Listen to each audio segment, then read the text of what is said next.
Hello guys, welcome to my YouTube channel. আজকের video আমাদেরকে জানাবো ইউআইডিএআই আধার কার্ড নিয়ে বড় সুখবর নিয়ে এলেন নরেন্দ্র মোদী। সুবিধা হলো কোটি কোটি মানুষের। চলুন বন্ধুরা, আজকে জেনে নিই এই আধার কার্ড নিয়ে প্রধানমন্ত্রী কী কী সুবিধা নিয়ে এসেছেন কোটি কোটি মানুষের জন্য। চলুন বন্ধুরা, আজকে জেনে নিই এই ভিডিওর মাধ্যমে। প্রথমে দেখতে পাচ্ছেন এখানে লেখাই আছে 2011 সালে সর্বপ্রথম আধার কার্ড তথা ইউআইডিআই এ আধার কার্ডের প্রক্রিয়াটি শুরু করা হয়। পরে ধীরে ধীরে এর ব্যবহার ও প্রয়োগও বেড়েছে, আর বর্তমানে এর গুরুত্বপূর্ণ অপরিসীম।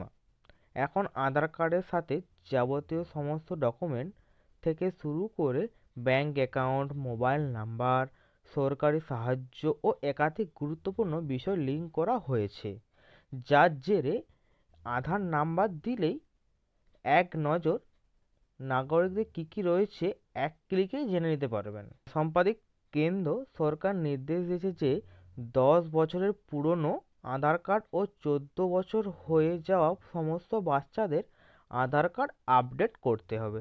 যাদের বায়োমেট্রিক নেই তাদের বায়োমেট্রিক করতে হবে, যাদের ফটো নেই ফটো করতে হবে, যাদের ফোন নাম্বার নেই ফোন নাম্বার দিতে হবে। যদিও এর জন্য 50 টাকা চার্জ নেওয়া হতো, তবে কেন্দ্রীয় সরকার এই চার্জ তুলে দিয়ে সকলের জন্য ফ্রি করে দিয়েছেন। শুধু তাই নয়, এবার সকলেই ইউআইডিএআই আধার কার্ড আপডেট করতে হবে। তাই যারা আপডেট করে নিয়েছেন এবং ইউআইডিএআই আধার কার্ডে আপডেট করবেন বলে ভাবছেন, তারা অবশ্যই সরকারের এই নিয়ম ও নির্দেশিকা জেনে নিন এক নজরে। বিভিন্ন সময়ে দেখা যায় অনেকেই আধার কার্ডে কোনো না কোনো তথ্য ভুল আসে। কারোর বাবার নাম, কারোর ডেট অফ বার্থ, কারোর নিজের নাম, কারোর টাইটেল, কারোর ঠিকানা। তবে ভুল যাই হোক না কেন, এক্ষেত্রে চরম অসুবিধায় পড়ছে সাধারণ মানুষ। কারণ ভারতীয়দের কাছে আধার কার্ড এক অত্যন্ত গুরুত্বপূর্ণ নথি। পড়াশোনা থেকে শুরু করে চাকরি বা যে কোনো সরকারি যে প্রকল্প, সব ক্ষেত্রেই দরকার লাগে এটি। তাই এই নথিটি যদি কোনো গরমিল থাকে, সেক্ষেত্রে সমস্ত সুবিধার পথই বন্ধ হয়ে যাবে। এক্ষেত্রে আপডেটের জন্যই আমাদের কোনো সাইবার ক্যাফেতে গিয়ে লাইন দিতে হয়। তবে সম্প্রতি এই বিষয়ে নতুন কিছু নিয়ম জারি করেছে আধার সংস্থা ইউএডিএআই। আধার কার্ড আপডেটের কাজ অনেকটাই সহজ হয়ে যেতে চলেছে এরপর থেকে। কেন্দ্রীয় সংস্থা তথা ইউআইডিএআই এই বিজ্ঞপ্তি জারি করে একটি নিয়ম পরিবর্তন এনেছে। 2016 সালে সংশ্লিষ্ট কেন্দ্রীয় সংস্থা নিয়ম করেছিল যে কারো যদি আধার কার্ডে ভুল থাকে তবে তার তালিকাভুক্ত কেন্দ্রে গিয়েই সংশোধন করতে হবে। তবে বর্তমানে সেই নিয়ম পরিবর্তন করে সংস্থা জানিয়েছে, এখন থেকে কোনো ব্যক্তি আর আধার কার্ডে বাড়িতে বসে আপডেট করে নিতে পারবেন। এজন্য যেতে হবে না কোনো অনলাইন কম্পিউটার কেন্দ্রে। তবে এই সুবিধা কেবল তখনই প্রযোজ্য যদি ব্যক্তির ঠিকানা সংক্রান্ত তথ্য ভুল থাকে। আধার সংস্থা আরও জানিয়েছেন, ইউআইডিআই এ আধার কার্ড এর অন্যান্য বিবরণ আপডেটের ক্ষেত্রে গ্রাহকদেরকে তালিকাভুক্তি কেন্দ্রে যেতে হবে। সুবিধাটি ভারতীয় নাগরিক অথবা এনআরআই তথা অনাবাসী ভারতের উভয়ের ক্ষেত্রেই প্রযোজ্য।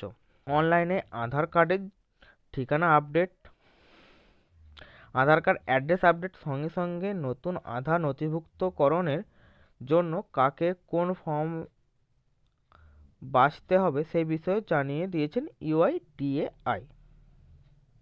এবং কারা আধার আপডেট করবেন জেনে নিন নিচে।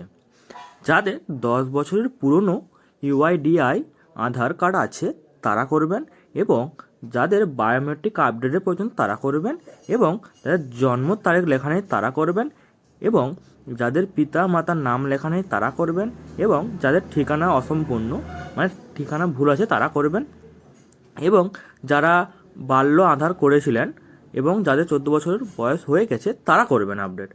যাদের নাম, জন্ম তারিখ, ফোন নাম্বার ভুল আছে সবাইকেই আধার কার্ড আপডেট করতে হবে। তারপরে দেখুন লেখা আছে আধার কার্ড তালিকাভুক্ত ও আপডেটের নতুন ফর্ম। 18 বছর বা তার বেশি বয়সী ভারতীয় নাগরিক ও এনআরআইকে আধার তালিকাভুক্তির ক্ষেত্রে ফর্ম 1 নিতে হবে। যদি ব্যক্তির অলরেডি একটি আধার কার্ড থাকে তবে ফর্ম 1 ব্যবহার করে অন্যান্য যে কোনো বিবরণের আপডেট করা যেতে পারে। 2, ভারতের বাইরের ঠিকানা। একজন এনআরআইকে আধার তালিকাভুক্ত ও আপডেটের ক্ষেত্রে ফর্ম 2 নিতে হবে।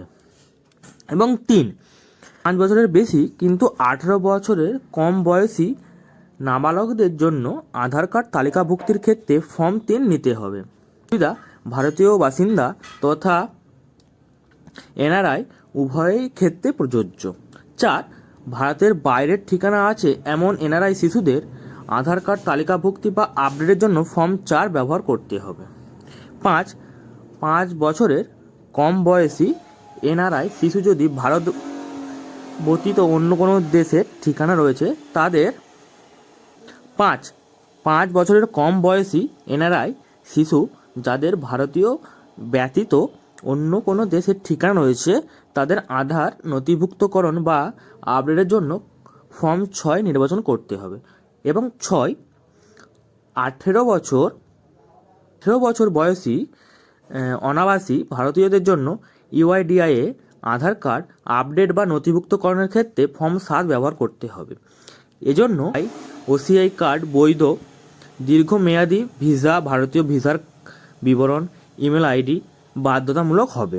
এবং 7, 5 বছরের কম বয়সী ভারতীয় বাসিন্দা বা এনআরআই শিশুদের জন্য আধার কার্ড তালিকাভুক্তি বা আপডেটের জন্য ফর্ম 5 ফিল আপ করতে হবে।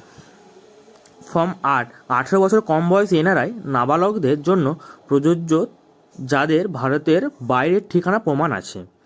9, যদি 18 বছর বয়সে আধার কার্ড বাতিল করতে চান তাদের ফর্ম 9 জমা দিতে হবে। তবে বর্তমানে 14 মার্চ পর্যন্ত এইরকম আধার কার্ড আপডেট ফ্রিতেই করা যাবে, তাই সময় থাকতে আপডেট করে নিন। ঠিকানা সংক্রান্ত আপডেটের জন্য বাড়িতে বসেই শুধুমাত্র সাপোর্টিং ডকুমেন্টস আপলোড করেই আপডেট করা যাবে এবং 20 দিন পর সেটা ডাউনলোডও করতে পারবেন। একদিকে নাম, জন্ম তারিখ, পিতার নাম, মোবাইল নাম্বার, ইমেল আইডি প্রভৃতি গুরুত্বপূর্ণ তথ্য আপডেট করতে পারবেন। আধার পরিষেবা কেন্দ্র যেতে হবে না। গুরুত্বপূর্ণ আপডেট করতে হলে আধার পরিষেবা কেন্দ্রে যেতে হবে। এই বিষয়ে আরও প্রশ্ন থাকলে আমাদেরকে কমেন্ট করে জানাবেন, আমরা আপনাদেরকে সঠিক তথ্য দিয়ে সাহায্য করব। তো বন্ধুরা, আজ ভিডিও এই পর্যন্তই। আমার ভিডিও যদি ভালো লাগে তাহলে আমার চ্যানেলটিকে অবশ্যই সাবস্ক্রাইব করে দেবেন এবং আমার পাশে থাকবেন।